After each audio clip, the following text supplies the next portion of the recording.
Effecture, émission numéro 416. Aujourd'hui, le radon, un gaz radioactif contenu dans le sol, peut causer le cancer du poumon. Maintenant que c'est reconnu mondialement que 10 des cancers du poumon sont dus au radon, il faut qu'on se réveille, nous autres aussi. Ici au Québec, il n'y a rien qui parle de ça.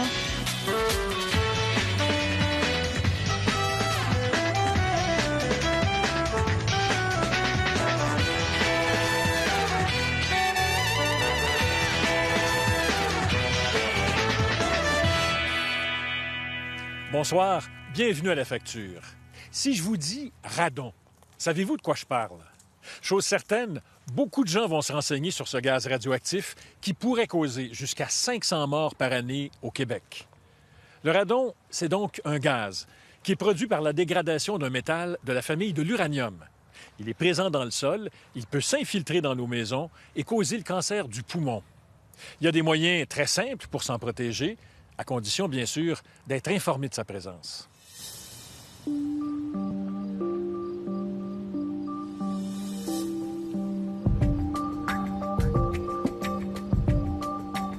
Nous sommes au pied du mont Saint-Hilaire, non loin de Montréal. C'est ici que Georges Tsiolis et Angela Kiris ont construit leur maison en 2000 pour élever leur famille. On est bien ici, hein? Oui. Moins de 2 ans plus tard, en feuilletant leur hebdo régional, ils apprennent qu'ils sont installés au cœur d'une zone à risque pour le radon. Là, j'ai appris c'est quoi le radon. C'est un gaz inodore, incolore, et puis ça peut causer des problèmes de santé comme le cancer au poumon. Le radon est considéré par les scientifiques comme étant la 2e cause de mortalité par cancer du poumon après le tabagisme.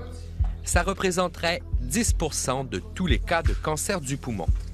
Je pensais, oh mon Dieu, qu'est-ce que ça va donner pour la valeur des maisons ici, dans le quartier. Puis je pensais aussi à mes enfants. Mon plus jeune avait 5 ans, 3 ans, et puis ma plus jeune, 1 an. Puis je pensais à l'avenir de mes enfants pour leur santé. Il vient du sous-sol, il peut passer par les drains, les puisards.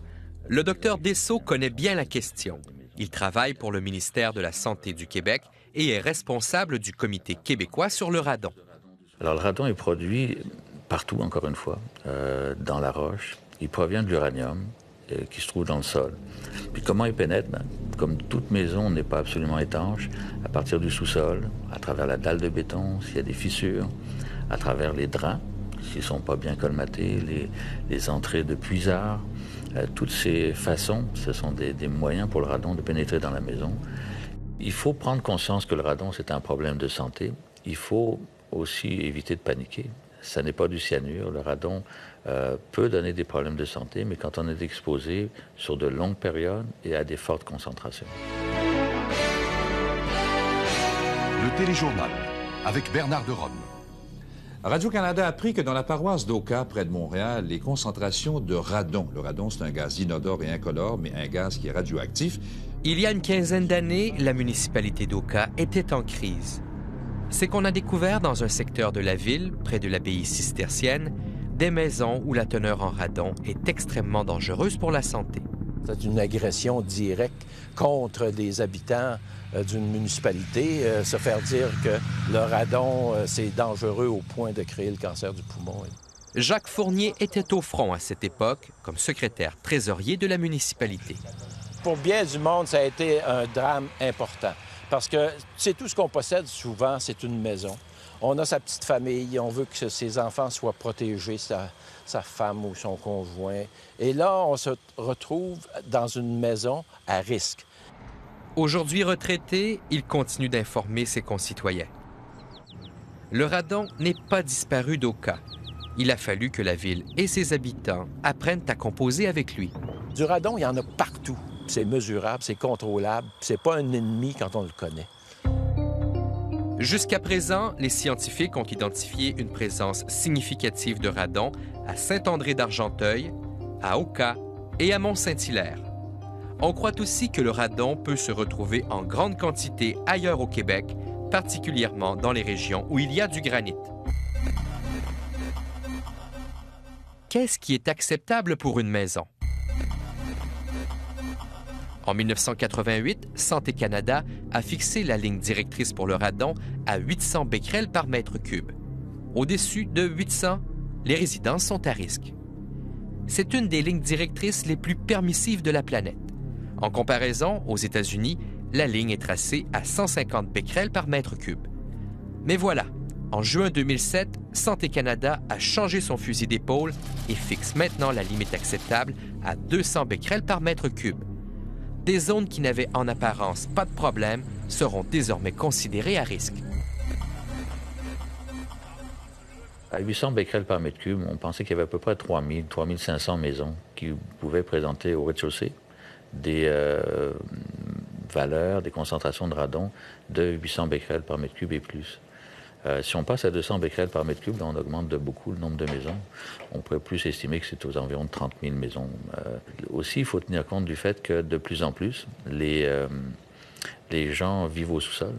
Donc, tenir compte que vraisemblablement, il y aura plus de maisons encore qui vont être exposées au radon à des niveaux supérieurs à 200 becquerels par mètre cube. Ce qui cause un problème nouveau, parce que les gens qui étaient entre 200 et 800 sont maintenant un peu inquiets et ils doivent remesurer leur maison pour savoir ce qu'il y en est. À Mont-Saint-Hilaire, c'est la facture qui a appris au maire que la ligne directrice était passée de 800 à 200 becquerels par mètre cube il y a déjà un an.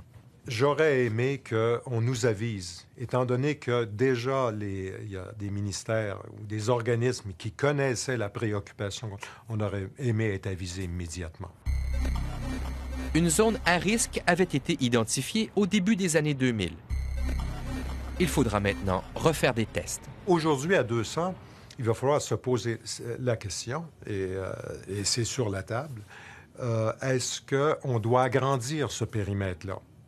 Parce qu'on avait identifié quand même des rues, tant de numéros dans telle rue qui pouvaient être plus exposés à la présence de radon. Il va falloir reprendre cet exercice-là. Et de A à Z, parce que 200, c'est loin de 800. Ouais. Maintenant que c'est reconnu mondialement que 10 % des cancers du poumon sont dus au radon, il faut qu'on se réveille, nous autres aussi. Le réveil a sonné beaucoup plus tôt aux États-Unis.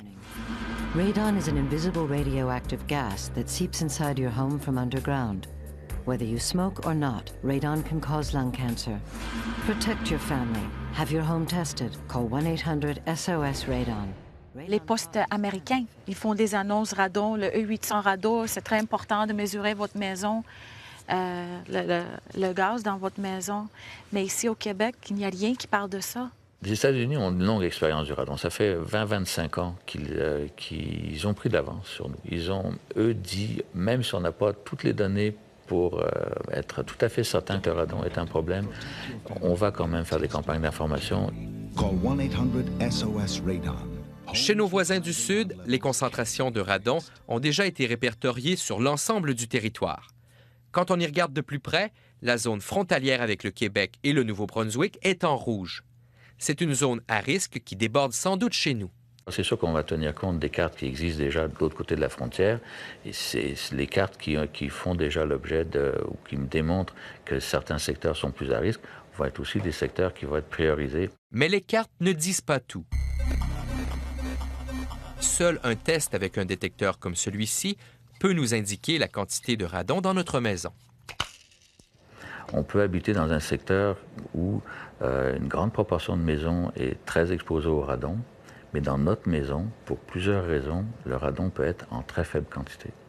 Et inversement, on peut aussi être dans un secteur où le radon n'est pas en proportion un problème de santé pour la population en général, mais une maison, par hasard, pourrait être exposée au radon plus que les maisons qui sont à côté. Je comprends, c'est la nature. On ne peut pas blâmer la ville ou je ne sais pas qui, le gouvernement, pour le radon. Ça existe dans l'air. Mais juste nous donner plus des informations. Le radon, c'est quoi le danger? Parce qu'ici, c'est toutes les jeunes familles. D'après moi, c'est quelque chose de très important, qu'il faut que se mettent tous ensemble, puis... Réagir, faire quelque chose. Oui, c'est ça. Quand on regarde ce qui se passe aux États-Unis, toute l'importance qu'on accorde là-bas à la question du radon, c'est à se demander si Santé Canada ne se serait pas traîné les pieds dans ce dossier. Après la pause, vous verrez avec la famille Thiolis comment on peut se protéger du radon sans y laisser sa chemise. On vous expliquera aussi comment les choses doivent se passer quand vous voulez acheter une maison dans une zone à risque.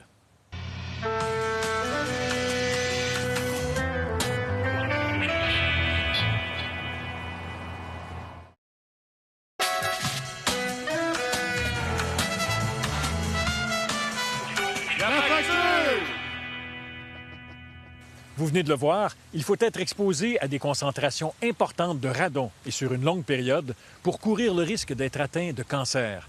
Mais bien sûr, personne ne veut prendre de chance. Il est tout à fait possible de se protéger efficacement contre les risques associés au radon.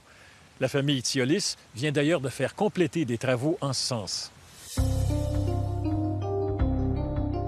Ce qu'on a bien fait avec la rénovation ici pour envoyer un peu de radon dehors. Oui, le principe, c'est de l'envoyer dehors au lieu d'entrer dans la maison. Donc, Michel Deschamps est spécialiste en détection de radon. Il a déjà effectué chez M. Thiolis et Mme Kéris une première lecture à 181 becquerels par mètre cube. C'est un peu moins que la ligne directrice canadienne de 200, mais c'est plus que celle des États-Unis qui est fixée à 150.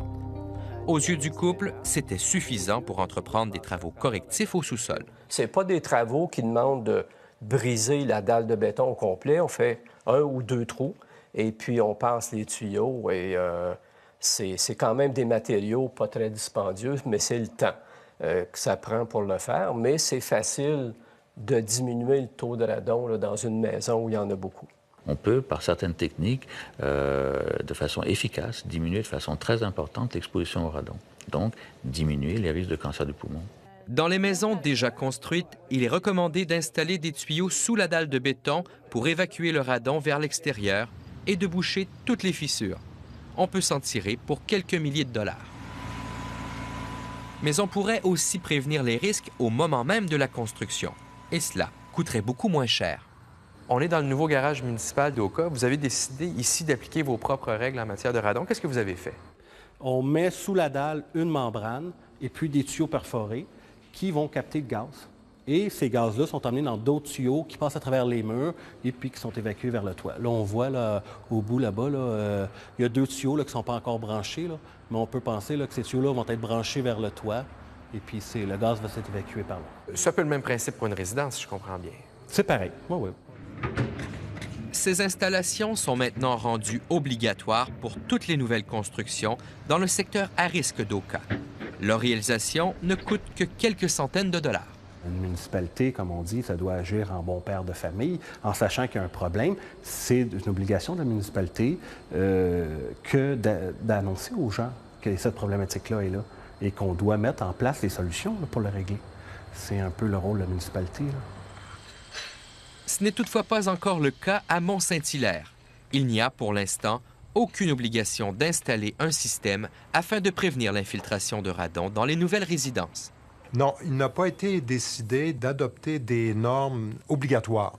Évidemment, la réflexion doit être reprise actuellement et je dirais que la réflexion a commencé. Maintenant, qu'arrive-t-il si on veut vendre une maison où la teneur en radon dépasse les 200 becquerels par mètre cube? Il faut qu'on dise parce que c'est quelque chose de très... C'est grave. C'est sérieux, oui. C'est quelque chose de sérieux. Il faut pas... Il faut dire, tu sais. Oui, c'est pas bon pour nous pour vendre la maison, mais il faut dire. Il faut dire parce que, tu sais, c'est important. On ne peut pas cacher ça. On ne peut pas, tu sais, faire le fou. Quelqu'un qui cacherait la présence de radon dans sa résidence, est-ce que ça peut provoquer l'annulation d'une vente? Je pense que si la personne sait qu'il y a du radon à une quantité supérieure à 200 becquerels, qui est une unité de mesure, et sur laquelle Santé Canada a mis des prescriptions, je crois que l'acheteur pourrait être en mesure de dire que s'il avait su, il n'y aurait jamais contracté, donc d'avoir de très bonnes chances de faire annuler la vente. Dans la région d'Oka, un agent immobilier a déjà été condamné à une amende de 4 000 $ par le syndic de la CAIQ. il avait caché aux acheteurs qu'une maison dépassait les normes prescrites en matière de radon. Aux États-Unis, on sensibilise les vendeurs et les acheteurs à l'importance de tester les maisons. Chez nous, il existe une clause radon dans la déclaration du vendeur. Mais personne n'est obligé de remplir ce document. Les agents immobiliers, quant à eux, commencent à être sensibilisés à la question. Ils ne peuvent pas jouer à l'autruche. L'agent immobilier qui sait que cette maison-là est dans une zone à risque devra tout de même informer tout acheteur éventuel en disant, écoutez, à la connaissance du propriétaire-vendeur, il n'y en a pas, mais on demeure quand même dans une zone à risque. Moi, je vous fais la recommandation qu'il y ait une inspection en bâtiment et possiblement d'exiger que le test soit fait. Ottawa et Québec doivent débuter sous peu une campagne de sensibilisation et de mesure du radon. Un processus d'accréditation des experts est aussi en élaboration. Présentement, il n'y a personne de certifié pour les mesures de correction et il n'y a personne de certifié pour la mesure du radon parce qu'on n'est pas tellement nombreux. Il y a probablement des gens qui vont frapper aux portes des maisons et dire aux gens, écoutez, moi, le radon, je connais ça, je vais vous le mesurer, je vais vous le corriger, on va installer un échangeur d'air, je vais vous régler votre problème. Il faut être prudent. La hauteur d'un bureau jusqu'à... Les travaux sont terminés chez les Thiolis. Il ne reste plus qu'à refaire un test et à attendre le résultat. Là, je suis curieux pour voir, avec les travaux qu'on a faits, c'est quoi les résultats. C'est là que je suis... je ne peux pas attendre le temps pour voir les résultats après les travaux. Êtes-vous nerveux? Oui, un peu. Oui, un peu. Mais pas pour moi, pour mes enfants, pour la famille.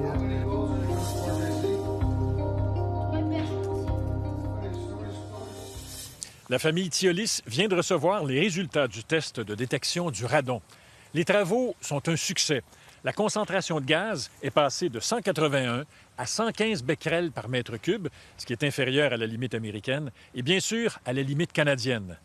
Vous allez encore entendre parler du radon dans les mois qui viennent. Des campagnes de sensibilisation débuteront bientôt au Québec. Pour nous joindre, composez le 514-790-2636 ou le 1-800-790-2636.